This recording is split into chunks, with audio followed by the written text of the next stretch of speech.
우리가 살아가는 이 세상은 우리가 관찰을 해보면 항상 변하는 것 같은데, 이 변하는 세상 가운데서도 변하지 않는 불변하는 것이 있을까 하는 이 물음에 대한 대답이 고대 그리스 철학의 출발점이었습니다. 사실은 밤낮으로 바뀌고 봄, 여름, 가을로 자연계는 끊임없이 변하는 것 같고, 한 개인도 태어난 이후에 늙고 병들고 죽는 생사가 늘 변화 속에 있습니다. 생로병사가 한 개인의 특징이죠. 인간들이 모여서 가장 큰 집단을 형성하고 있는, 가장 큰 권력을 가지고 있는 국가도 흥망성쇠를 거듭합니다. 그런데 과연 변하지 않는 것이 있을까? 그래서 고대 그리스 철학자들은 변하지 않는 것은 없다, 모든 것은 변한다, 이렇게 생각한 사람도 있고, 또 어떤 사람들은 변하지 않는 것을 이 자연에서 찾았는데, 물은 이 만물의 근원으로서 변하지 않는다. 기체가 되었다가 액체가 되었다가 고체가 되었다가 그런 변화는 있어도 물 그 자체는 변하지 않는 만물의 근원이 된다, 이렇게 말을 한 사람도 있죠. 공기가 변하지 않는 만물의 근원이다. 또 어떤 사람은 불이 만물의 근원이다. 아예 이것을 다 합쳐서 물과 불과 공기와 흙, 지수 화풍, 이것이 변하지 않는 만물의 근원이다, 이런 사람도 있고, 아니 이 원자가 변하지 않는 거야. 어떤 사람들은 더 추상적으로 로고스는 불변이야, 혹은 수의 원리는 불변이야, 혹은 이데아는 영원해, 등등의 온갖 종류의 그런 답변들을 내어놓았습니다. 그런데 이런 고대 철학자들이 이런 질문에 대한 답변을 하던 그 시기, 이스라엘의 한 선지자였던 이사야는 오늘 이사야서 40장 6절에서 8절에서 변하지 않는 것이 있는데, 그건 영원한 하나님이시고, 그 영원한 하나님이 말씀하신 하나님의 말씀은 영원하고 불변한 것이다, 이렇게 말을 합니다. 사실 이 하나님의 말씀의 영원성은 그것과 극히 대조되는 것이 있는데, 그것은 바로 우리 인간의 존재 자체와, 그리고 우리 인간이 성취한 모든 것들은 불처럼 들꽃처럼 다 일시적이고 변한다. 그런데 하나님의 말씀은 이에 대해서 영원히 변치 않는 우리가 믿을 만한 특징을 가지고 있다, 이렇게 말하죠. 왜 이 이사야 선지자는 갑자기 이사야 40장 6절에서 8절에 이렇게 인간의 일시성과 하나님의 영원성을 강하게 대조하면서, 특히 방점은 하나님의 말씀의 영원성에 있죠. 여호와의 말씀, 우리 하나님의 말씀은 영원히 서리라 하는 것을 강조하고 있는 것일까요? 그것은 우리가 지난 시간에 보았던 이사야 40장 5절의 말씀을 더 보충하고 더 확대해서 설명할 필요가 있었기 때문이에요. 우리 이사야 40장 5절을 같이 읽어봅시다. 여호와의 영광이 나타나고 모든 육체가 그것을 함께 보리라. 이는 여호와의 입이 말씀하셨느니라. 모든 육체가 나오고 여호와의 입이 말씀한, 여호와의 입의 말씀이 나오죠. 그래서 6절, 7절, 8절 전반부까지는 이 모든 육체가 여호와의 영광을 보리라 했는데 이 육체의 본질이 뭔가, 모든 육체의 본질적인 특징이 뭔가를 상세히 설명합니다. 다 같이 우리 한번 6절부터 8절 전반부까지 읽어보죠. 시작. 말하는 자의 소리여 이르되 외치라 대답하되 내가 무엇이라 외치리까 하니 이르되 모든 육체는 풀이요 그의 모든 아름다움은 들의 꽃과 같으니 풀은 마르고 꽃이 시들면 여호와의 기온이 그 위에 불미라. 이 백성은 실로 풀이로다. 풀은 마르고 꽃은 시드나. 그러니까 굉장히 반복적으로 풀과 꽃은 시들고 마르는데 바로 인간이 이렇게 풀처럼 들꽃처럼 본질적인 특징을 가지고 있기 때문에 다시 말하면 모든 육체가 보리라 했을 때 모든 육체는 모든 인간을 가리킨다 그랬죠. 그러니까 그리스도의 성육신을 통해서 이 땅에 하나님의 영광을 드러내었을 때 이 동서고금의 모든 사람들이 그 예수님을 믿을 수 있는 그런 과정을 통해서 모든 육체는 하나님의 영광을 보리라 했을 때 한 사람도 빠짐없이 보는 사람은 아니지만은 보편적으로 모든 인간, 모든 인류를 가리키는 것이에요. 그런데 그렇게 여호와의 영광이 나타났을 때 여호와의 영광을 볼 수 있는 그 모든 인간들은 사실상 어떤 존재였는가 하니까 풀 같은 존재다. 또 이 풀은 그 영광이 있어도 그 영광이 꽃처럼 피어도 풀도 꽃도 모두 다 없어지고 사라지는 일시적인 특징을 가지고 있는 것이고 이런 풀 같은 인생, 들꽃 같은 인생이 사라지고 없어지는 이유는 여호와의 바람이 불기 때문에 그렇다. 이렇게 보충해서 설명하고 확대해서 인간의 가장 본질적인 특성, 특히 타락한 이후의 인간의 가장 본질적인 특성을 이렇게 확대 부연 설명을 하고 있어요. 그리고 여호와의 입이 말씀했다고 하는데 그 여호와의 입이 말씀한 하나님의 말씀은 어떤 특징이 있느냐? 영원하고 영원히 서는 특징이 있다. 이렇게 이제 보충해서 설명을 하고 있는 것입니다. 그래서 오늘 이 말씀을 기초로 두 가지의 대조적인 사실, 모든 육체는 풀이다. 풀 같은 인생, 풀 같은 우리의 모습을 살펴보고 그리고 영원하신 하나님의 영원하신 말씀에 대해서 함께 생각해 보면서 왜 이사야가 이런 말을 강조해서 하고 있는가 하는 것을 마지막으로 살펴보려고 합니다.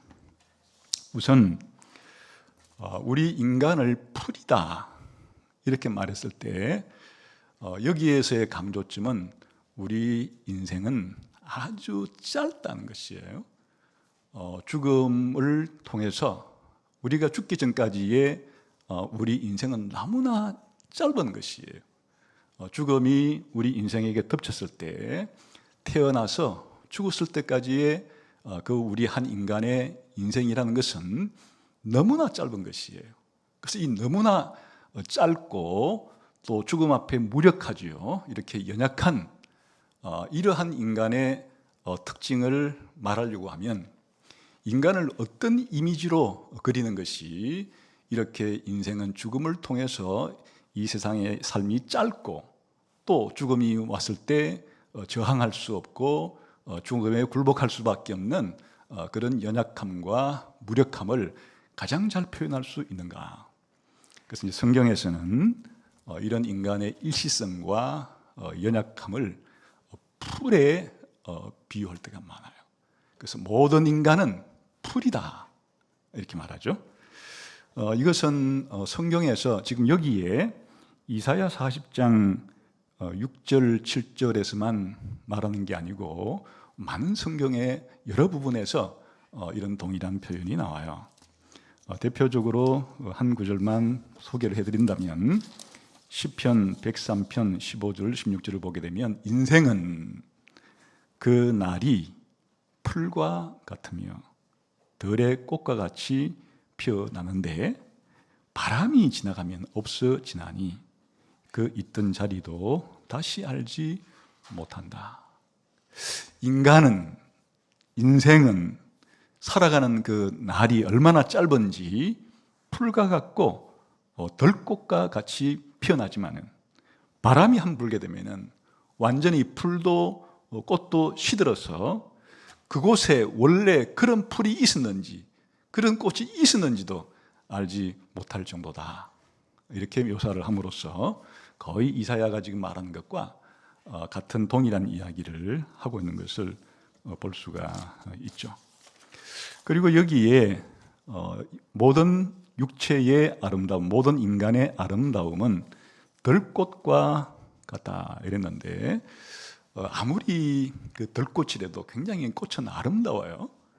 그래서 모든 인간이 풀처럼 짧고 그렇게 연약하기는 하지만은 인간 속에도 좋은 것, 선한 것, 아름다운 것이 있을 수는 있겠죠. 그런 특징을 들꽃에 지금 비교하고 있는 것이에요. 그래서 그 모든 아름다움은 들의 꽃과 같다. 그런데 이제 이 두 가지를 합쳤을 때 인간인 일시적이어서 연약한 존재이지만 그래도 꽃처럼 좋은 것이 있다, 이걸 강조하는 것은 아니에요. 모든 육체는 풀이고 모든 육체의 아름다움은 들꽃과 같다 했을 때는 이 두 가지를 다 싸잡아서 이 모든 것이 함께 풀과 꽃은 마르고 시든다 하는데 지금 강조점이 있는 것을 알 수 있어요.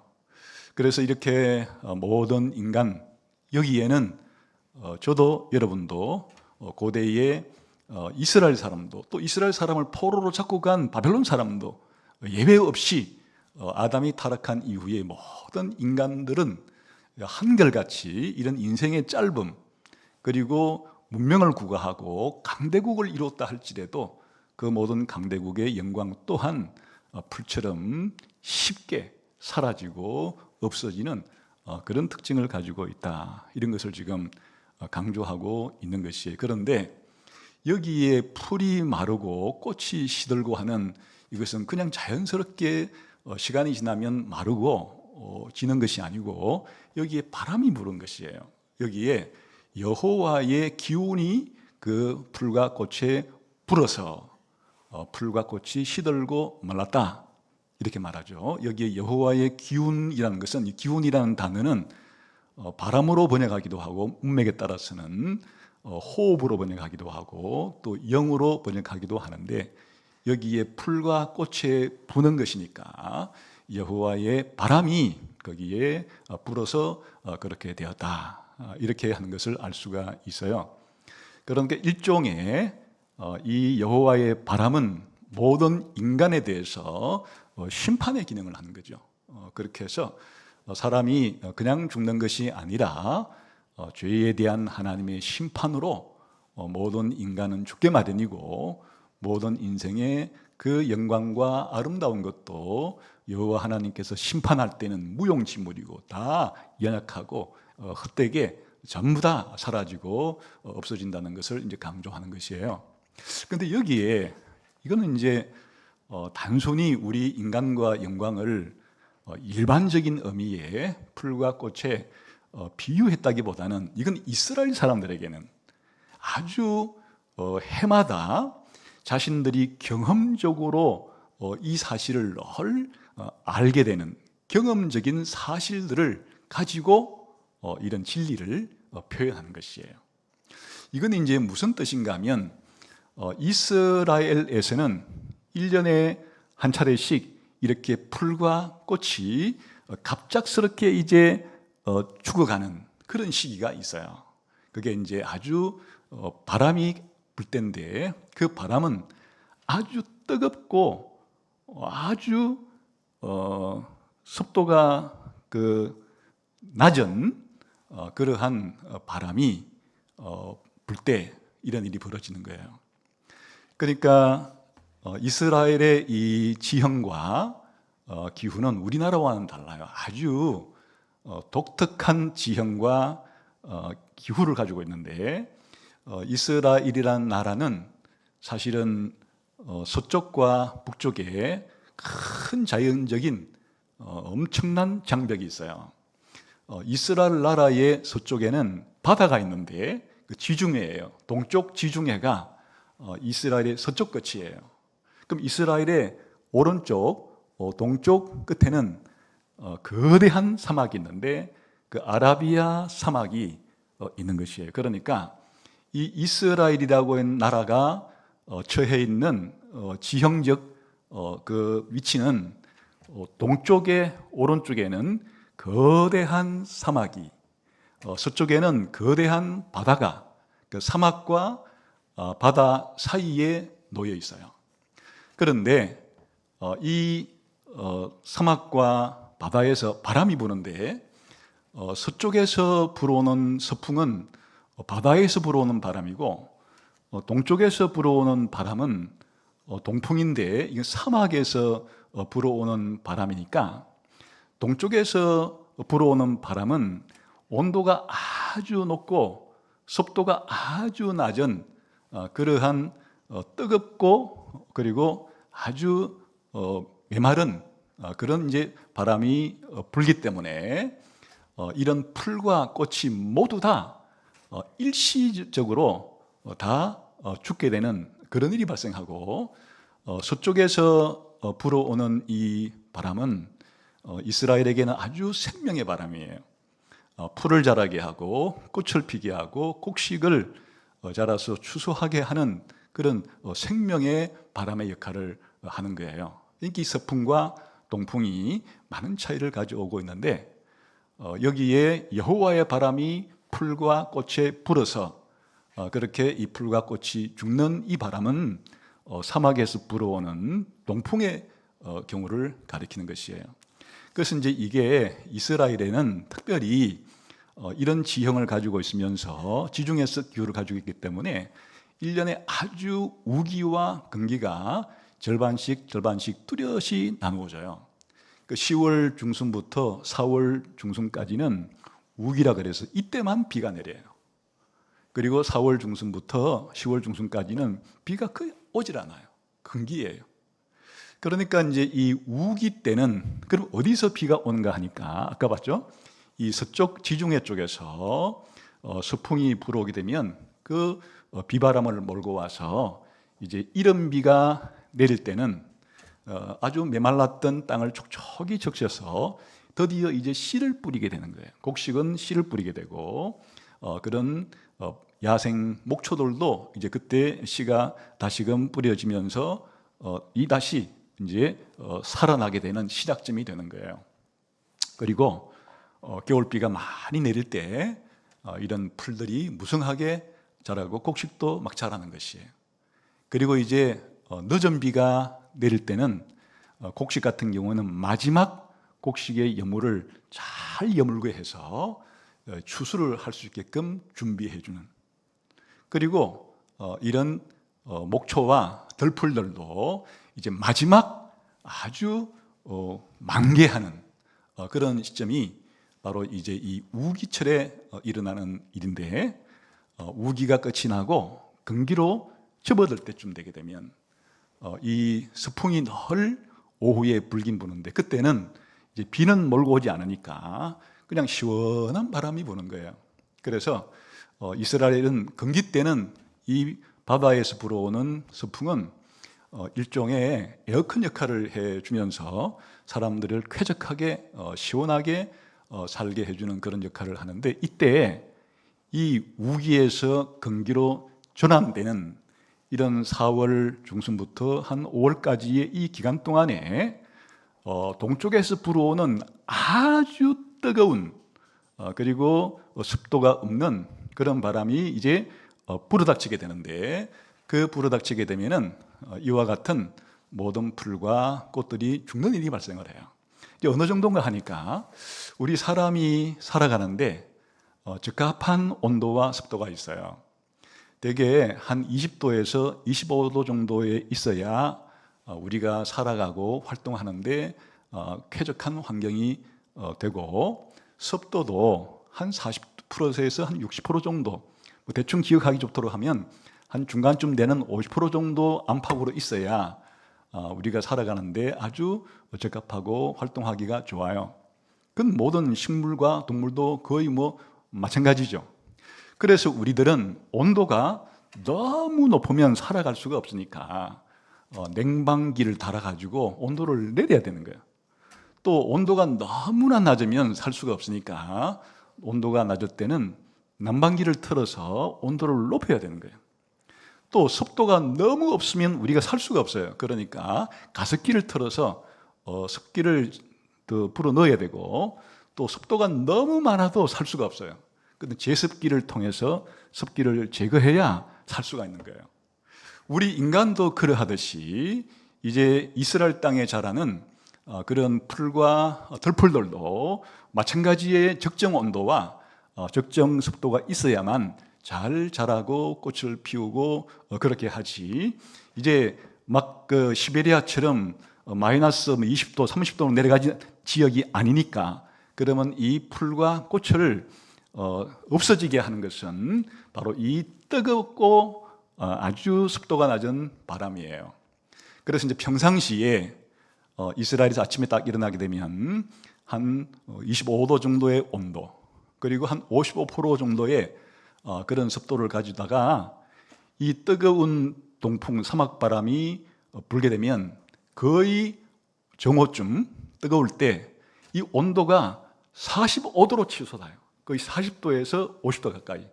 그러니까 불과 몇 시간 만에 이 뜨거운 바람이 불면서 20도나 온도가 치솟아 오르고, 습도도 한 50%, 60% 되었던 것들이 거의 10%씩으로 내려오니까 거의 40, 50%의 습도가 떨어져 버리는 거예요. 그러니까 한 몇 시간만 불어도 꽃이 시들기 시작해요.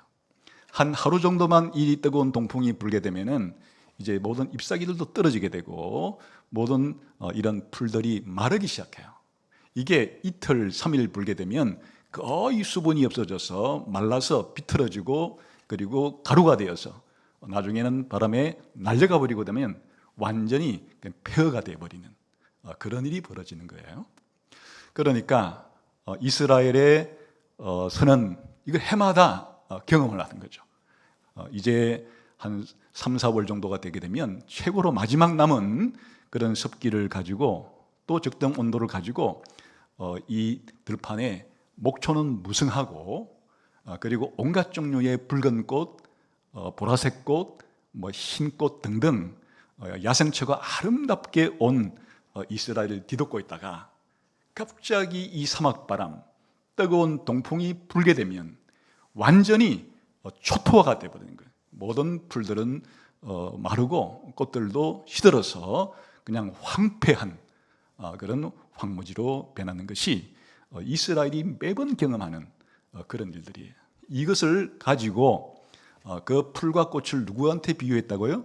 사람들에게 비유해서 모든 인간은 이런 풀이고, 그 모든 인간이 가지고 있는 영광과 아름다움도 들꽃과 같은데, 결국에는 이런 여호와의 심판의 바람이 불 때 사람들은 완전히 여호와의 심판의 바람을 통해서 죽게 되고 사라지게 되고, 그가 쌓아놓은 모든 것들도 없어지게 된다. 아주 생생한 경험을 가지고 이 인간의 일시성과 연약함, 그리고 하나님의 심판에 대해서 묘사를 하고 있다, 그런 것이에요.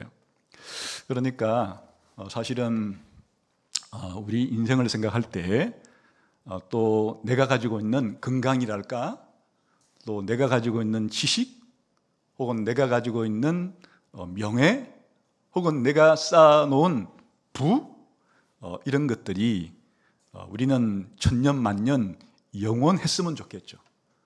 그러나 그렇지를 않아요. 우리가 가지고 있는 모든 이런 것들이 꽃처럼 때로는 나에게 좋은 것이기나 하나 이것들이 다 일시적이다. 다 이것들은 사라지고 없어진다. 내 존재 자체가 이 세상의 죽음을 통해서 이 세상에서부터 끊어지고 쇠하고 마르고 시들고 사라지는 것이에요. 한 개인만 그런 것이 아니라 바벨론 제국과 같이 고대의 모든 다른 나라를, 주변 나라들을 정복해서 그 나라로부터 좋은 것들을 빼앗아 와서 엄청난 성벽을 짓고 엄청난 성을 짓고 그와 같이 그 부귀 영화를 누리는 그런 바벨론이라는 제국도 언젠가는 사라지고 없어지고 멸망하는 이런 영상을 그려주고 있는 것이에요.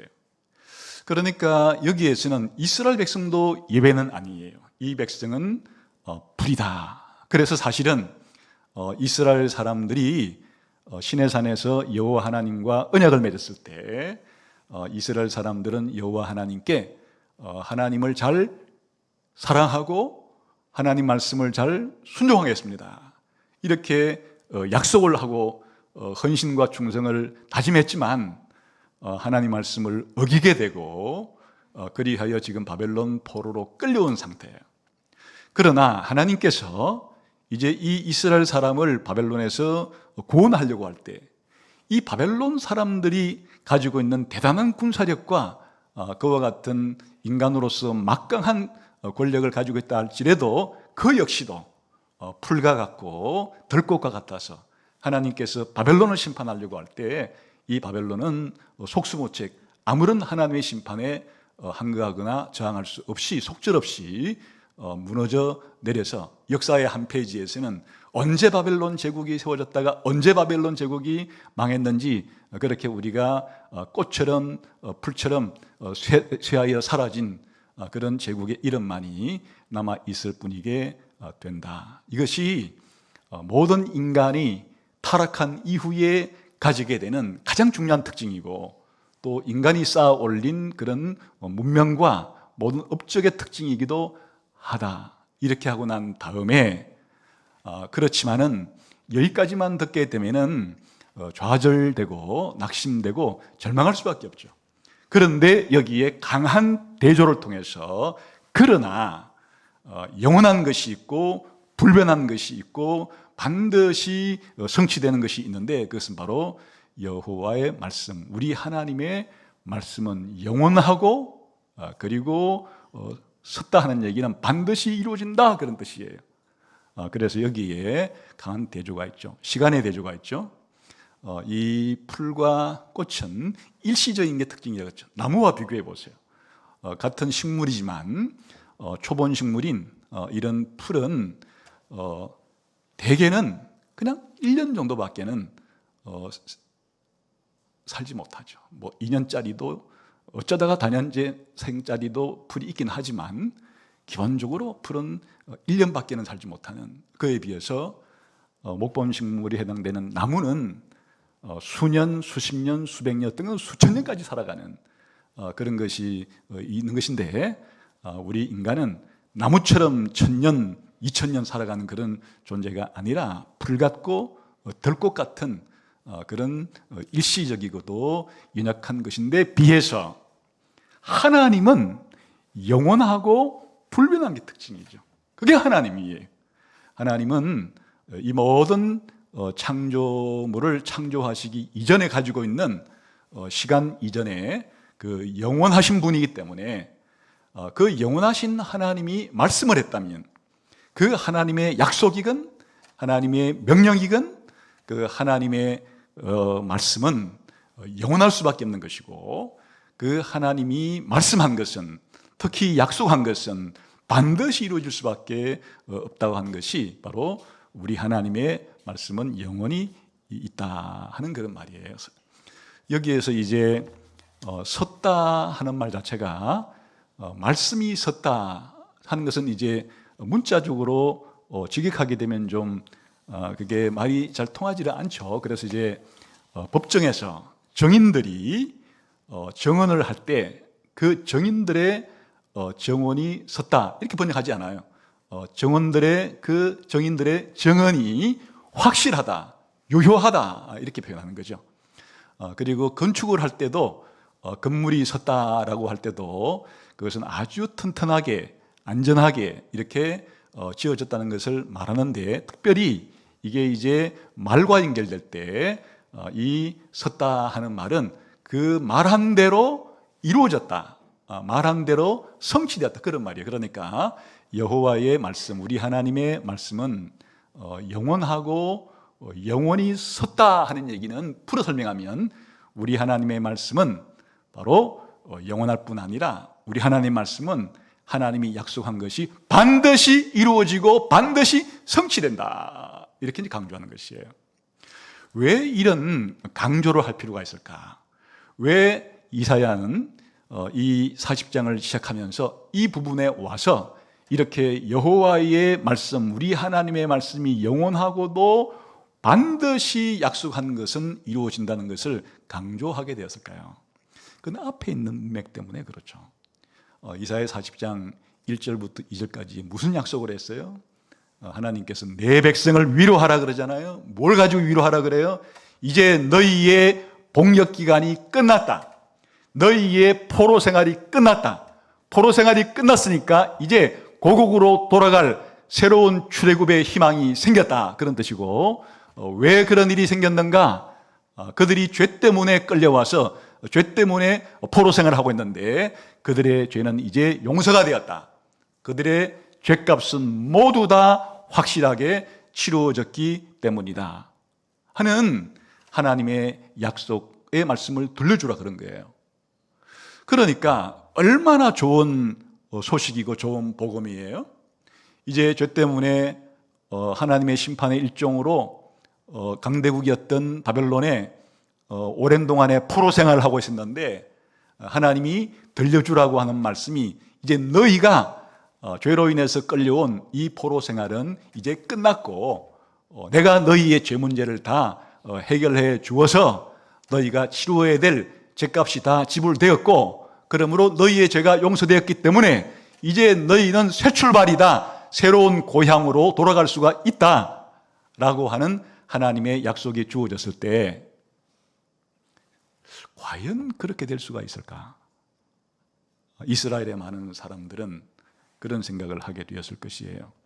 바벨론 포로로 잡혀와 있는 이스라엘 사람이나 혹은 예루살렘에 남아있는 사람들이라 할지라도 이 당대의 최고의 강대국인 바벨론에 의해서 우리의 성도 무너지고 성전도 무너지고 우리 다윗 왕가도 거의 왕자들이 잡혀와서 환관이 되는, 그리고 바벨론의 군대는 세계 최강인데 과연 우리가 바벨론으로부터 해방이 될 수가 있을까? 아무리 하나님이 그렇게 말씀했지만은 과연 그런 것이 일어날 수가 있을까라는 의구심이 생겨날 수가 있겠죠.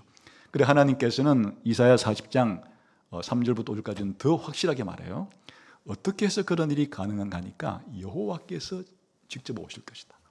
여호와께서 오셔서 너희를 구원하러 오실 것이고, 여호와께서 직접 오셔서 너희를 구원하게 되는 것을 모든 사람들이, 이스라엘 사람만이 아니라 세계에 있는 다른 사람들이 모두 다 보고 알게 될 날이 있을 것이다. 이거 엄청난 약속이잖아요.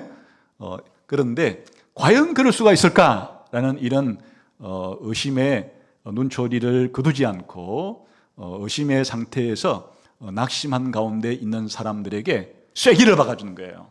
여호와 하나님께서 말씀하신 것이고, 여호와의 입이 말씀했다는 것은 바로 우리 하나님께서 하신 그 말씀은 영원하고 그 말씀은 반드시 반드시 이루어질 것이기 때문에 너희가 안심하고 확신하고 그렇게 여호와 하나님 말씀을 의지하면서 여호와 하나님을 신뢰해도 된다라고 하는 강한 강조를 해주고 있다, 그런 뜻이에요. 사실 이것을 이제 이스라엘 사람이 아니라 우리에게 적용해도 마찬가지예요.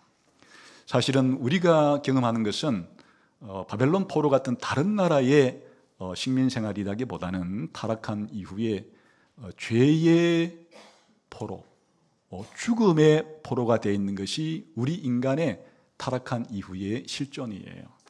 그런데 이 죄라는 것이 얼마나 강력한지 모든 사람 속에 이 죄성이 강하게 일종의 원리처럼 법처럼 들어 있어서 아무도 타락한 이후에 우리 인간들 가운데는 생각하는 것이나 말하는 것이나 행동하는 것 중에서 죄를 안 지을 수가 없을 정도로 죄가 우리 안에서 왕처럼 노릇을 하고 있기 때문에, 그래서 지금 이 세상에 매일매일 뉴스를 통해서 볼 수 있는, 또 역사를 통해서 볼 수 있는 것은 각종 죄악들이, 각종 범죄들이 그 어느 나라나 할 것 없이 이런 죄가 지어지지 않는, 악이 저질러지고 있지 않는 그런 나라는 찾아보기 힘든 것이. 그러니까 도저히 이 사람들이 죄를 짓지 않는, 악을 범하지 않는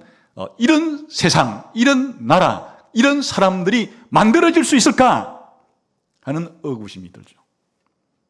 뿐만 아니라 사람들이 죽는데 이것은 동서고금 남녀노소를 막론하고 아무도 막을 수가 없어요. 세상에 가장 강한 권력자도 자기 권력으로 자기 죽음을 막을 수가 없어요. 세상에 가장 큰 부자도 자기의 돈 가지고 자기 죽음을 막을 수가 없어요.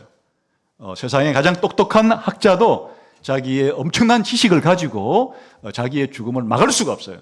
그러니까 죽음은 가장 강력한 우리 인간의 원수로서 내가 죽지 않고 영생 불사할 수 있다는 그런 소망은 있겠지만 그것이 이루어질 수 있는 가능성은 제로예요.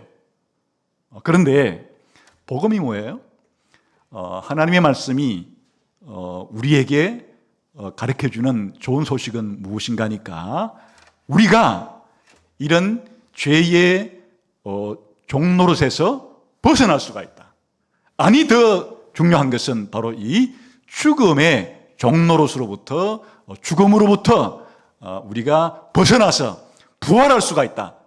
이 모든 것이 가능한 것은 예수 그리스도께서 우리를 대신해서 죽고 우리를 대신해서 부활하신 것에 기초해서 예수님을 믿게 되면 우리가 죄와 죽음으로부터 자유와 해방을 누릴 수가 있어서 이제는 더 이상 정죄받지 않고, 그리고 영생불사하는, 부활할 수 있는 그런 사람이 된다 하는 것이 하나님의 약속이에요.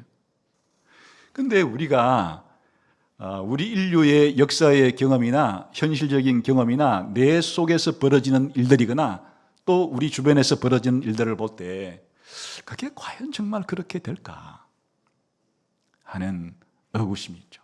여기에 대해서 하나님은 뭐라고 말씀하니까, 내가 영원 불변하듯이 내가 너희에게 전해준 이 복음은 확실하다, 반드시 이루어진다 하는 것을 우리들에게 강조해 주는 것이에요. 그래, 사실은 이 우리 하나님의 말씀이 반드시 이루어진다는 것은 이사야서에서 여러 차례 강조가 되고 있어요. 우리 한번 이사야 55장 좀 가볼까요?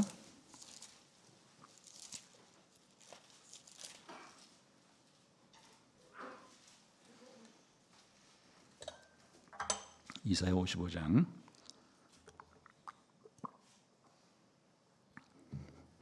8절부터 한번 읽어봅시다. 시작. 이는 내 생각이 너희 생각과 다르며 내 길은 너희의 길과 다름이니라. 여호와의 말씀이니라. 이는 하늘이 땅보다 높음같이 내 길은 너희의 길보다 높으며 내 생각은 너희의 생각보다 높음이라. 지금부터 중요해요.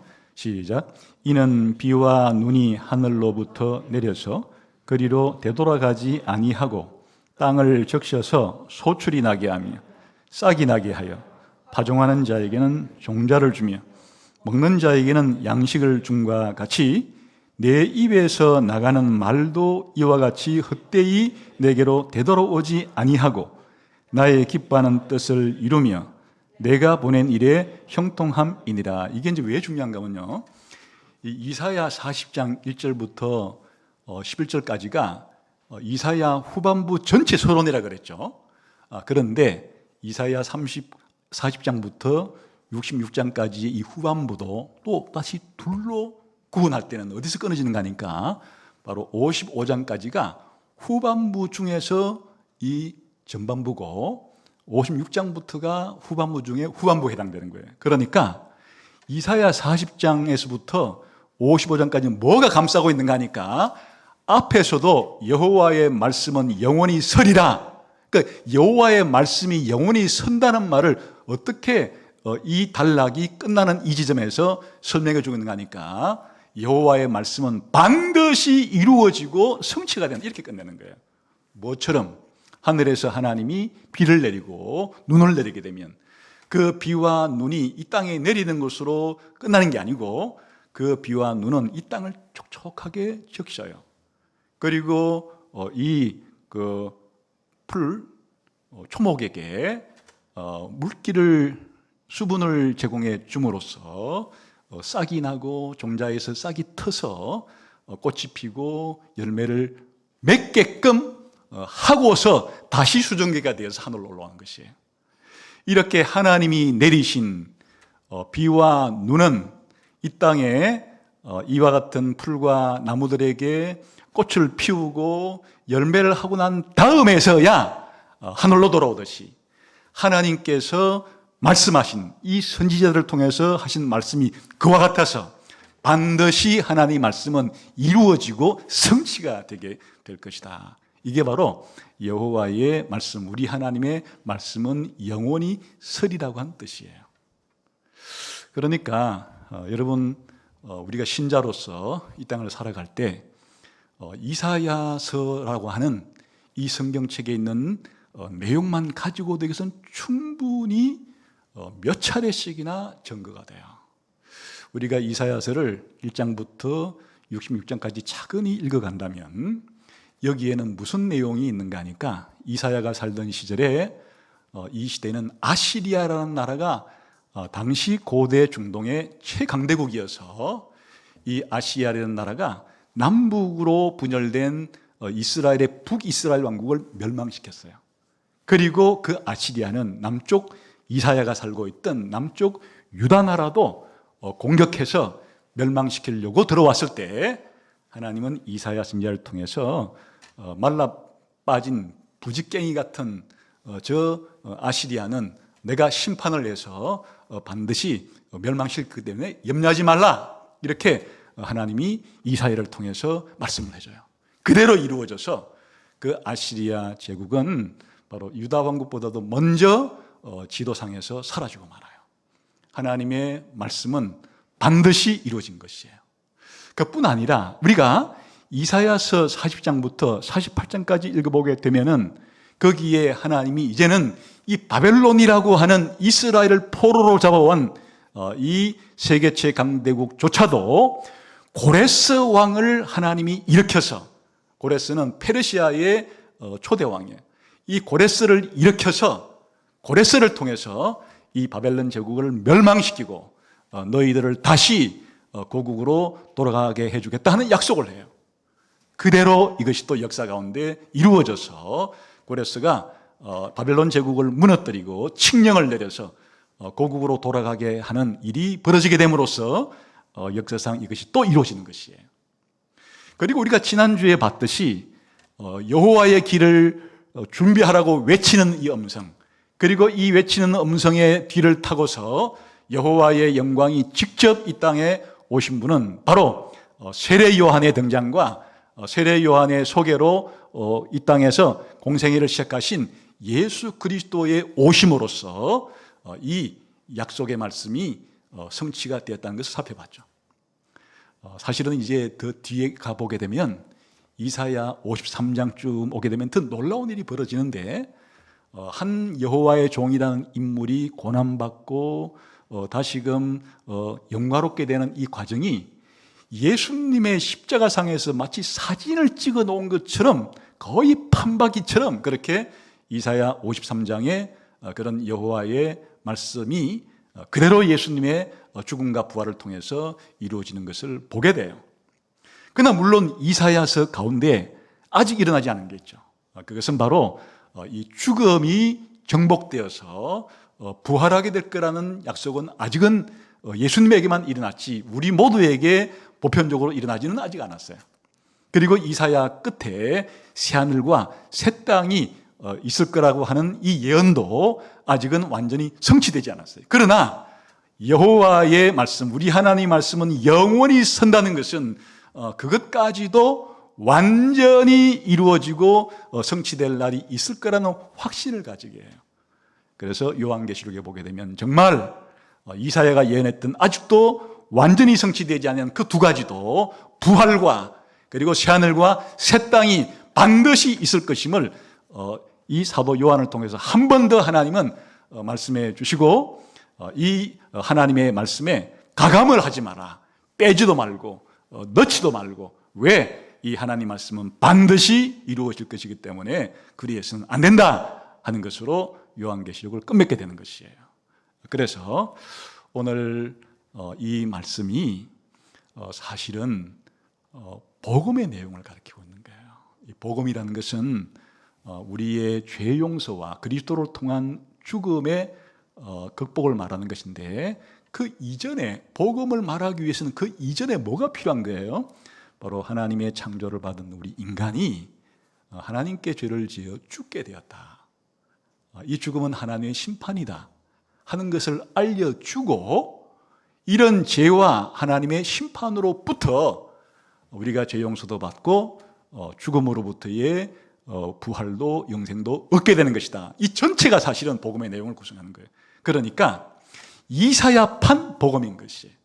모든 인간은 아담이 타락한 이래로 전부 다 죽음이라고 하는 하나님의 심판을 받아서 일생이라는 것 자체가 수에 넣기도 부끄러울 정도로 아주 짧고, 인간의 영화라는 것도, 부귀영화라는 것도 들 것과 같아서 이 또한 일시적이고 연약하기 짝이 없으나, 이 이야기의 끝은 그것으로 끝나는 것이 아니고, 하나님께서 우리들에게 그리스도를 통해서, 메시아를 통해서 우리의 죄도 해결해 주고 우리의 죽음 문제도 해결해 줌으로써 영생과 부활을 주신다고 하는 것으로 복음의 이야기가 마무리되는 것이에요.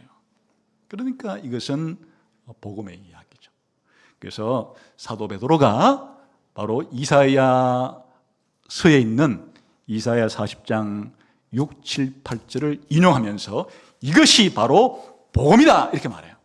우리 한번 베드로전서 1장 23절에서 25절까지 한번 봅시다.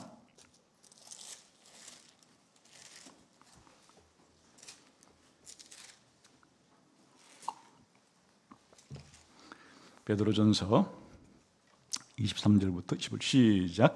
너희가 거듭난 것은 썩어질 씨로 된 것이 아니요 썩지 아니할 씨로 된 것이니 살아있고 항상 있는 하나님 말씀으로 되었느니라.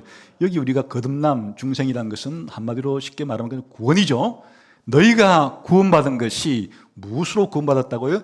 영원히 있는, 항상 있는, 살아있는 하나님의 말씀으로 여러분들이 구원을 받았다. 근데 그 다음에 뭘 인용하는가 하니까 24절부터 시작.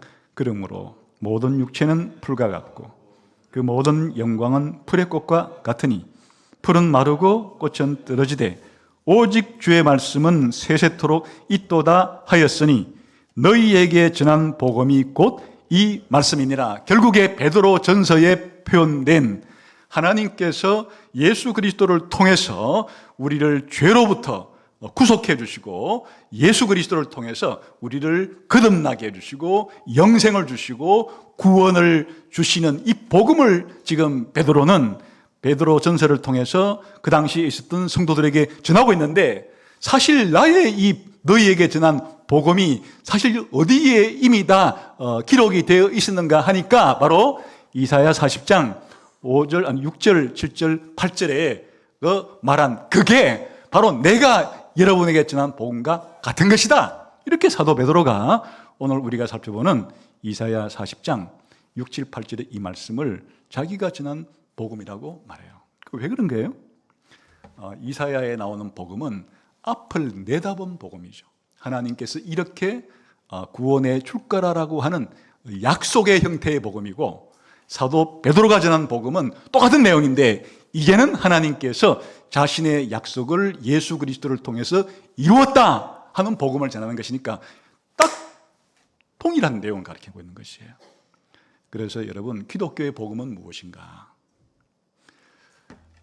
고대 바벨론 포로로 잡혀있던 이스라엘 사람들에게는 이제 그들의 죄가 용서를 받고 하나님의 심판을 면제받아서 다시 고국으로 가나안 땅으로 돌아가는 것이 하나의 예표예요.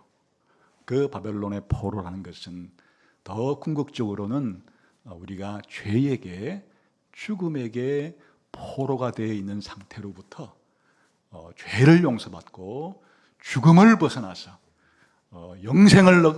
영원한 새하늘과 새 땅에 들어가는 것이 기독교가 전하는 복음이에요. 그래서 여러분 이 땅을 살아갈 때 이와 같은 것이 과연 일어날 수 있을까라고 하는 일말의 회의, 일말의 의심, 그리고 때로는 이제 신자이기 때문에 다가오는 여러 가지의 박해, 핍박, 비난 같은 이런 우리의 고충과 고난의 삶이 겹쳐서 닥쳐오기도 해요. 그럴 때 우리의 확신은 무엇인가니까 우리 기독교인들을 비난하고 때로는 박해하는 이 세상의 그 어떤 사람들도 풀같고 덜것 같기 때문에 그들의 이와 같은 핍박과 박해도 영원하지 않다. 그 또한 일시적이고 다 무너져 내릴 것이고, 그뿐 아니라 예수님을 믿고 난 이후에 우리가 지금 어떤 고통이든지 고난이든지 그것이 신체의 질병이든지 경제적인 어려움이든지 인간관계의 어려움이든지 이 모든 것들도 이게 잠시적이고 일시적인 풀같고 덜것 같은 특성 가운데 있는 것이기 때문에 이 또한 영원하지 않아요. 그 영원한 것은 무엇이냐? 우리가 죄로부터 벗어나서 영생불사해서 영원한 새하늘과 새 땅에서 하나님과 다른 성도와 더불어 영원히 거하게 되는 것, 그것은 반드시 이루어질 것이고 그것이 영원한 삶이에요. 그러니까 우리 기독교인은 어디에 나의 믿음과 소망을 둬야 되는 것이에요.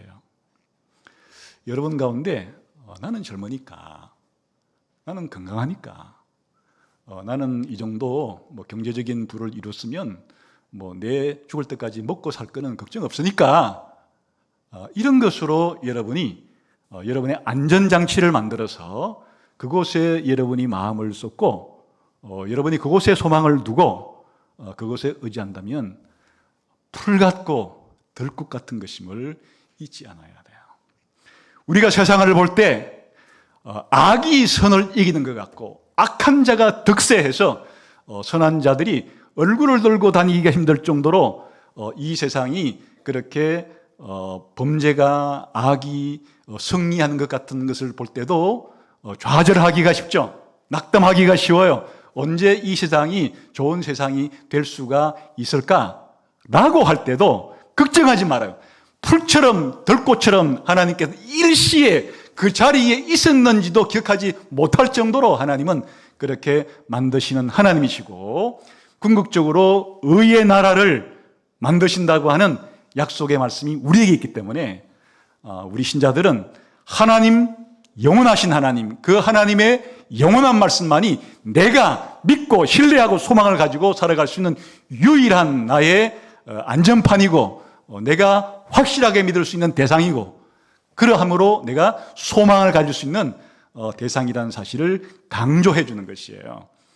풀은 시들고 꽃은 마르지만은 우리 하나님의 말씀은 영원히 있도다, 영원히 이루어진다 하는 것이 여러분이 살아가는 삶 속에서의 여러분의 믿음과 소망의 강력한 확신의 근거가 되기를, 소망의 근거가 되기를 주님의 이름으로 축원합니다.